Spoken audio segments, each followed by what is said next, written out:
मोबाईलवर असताना तुम्ही पालकमंत्री झाले म्हणून खरं पांडुरंगच पाहून असं मी म्हणेल, पण चांगलं झालं. भाऊ वारकऱ्यांना घेऊन पंढरपुरात आलाय, दर्शन घेताय आणि बातमी आली आपण कुंभमेळा मंत्री होता, आता नाशिकचाही पालकमंत्री झाला. मला खरं असं म्हणेल मी की पांडुरंगच पावला. आम्ही नवरा बायको आणि मतदारसंघाचे जवळपास 15,000-16,000 लोक आम्ही वारीला या ठिकाणी आलो आहेत. दर्शन घेतानाच मला कानामध्ये बातमी कळाली आणि ती माझ्या बायकोनेच सांगितली, मोबाईलवर असताना तुम्ही पालकमंत्री झाले म्हणून खरं पांडुरंगच पाहून असं मी म्हणेल, पण चांगलं झालं. म्हणजे माझा काही फार कुंभमेळा मंत्री मी होतोच. मी वारंवार सांगितलं होतं जेव्हा वेळी तेव्हा होईल. मी कुठे आंदोलन केलं नाही, आग्रही केला नाही, पण पक्षाने मान्य मुख्यमंत्री महोदयाने त्याची दखल घेतली, त्याबद्दलचे खूप खूप आभार.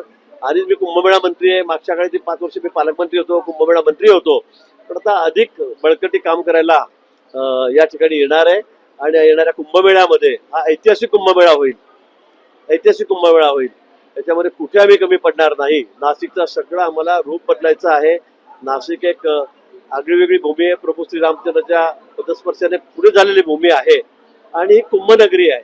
पण मला वाटतं की आता अतिशय वेगाने आम्ही या कामाला लागलेलो आहोत. होत आहेत खड्डे खड्डे खड्डे करतायत, कोणी मोर्चे काढतायत. निश्चित मी सांगेल की या 15 दिवसामध्ये आम्ही 80% खड्डे बुजवलेले आहेत. 20% खड्डे या 2-4-5 दिवसामध्ये बुजले जातील. पण खड्डे बुजवण्यापेक्षा आम्हाला कायमस्वरूपी या नाशिकला खड्ड्यातून मुक्त करायचं आहे. सगळे रस्ते आम्हाला सिमेंटचे करायचे आहेत. अंतर्गत रस्ते सुद्धा आता 1000 कोटी रुपयाला मान्यता मुख्यमंत्री महोदयांनी कॉलनीमधल्या दिलेली आहे. तर त्यामुळे मला असं वाटतं नाशिक शहर हे सगळ्यात सुंदर शहर असेल, स्वच्छ असेल, सुरक्षित असेल. 4-4.5 कॅमेरे बी बसवतो. खाली सगळ्या युटिलिटी आम्ही 9 युटिलिटी लागतो रस्त्याच्या खाली. त्यामुळे मला असं वाटतं की नाशिक शहर याचं सगळं रूप बदलणार आहे. एक 4-6 महिन्यानंतर आपण जर बघाल तर आपल्याला कळेल की पूर्वीचं नाशिक आणि आताचं नाशिक.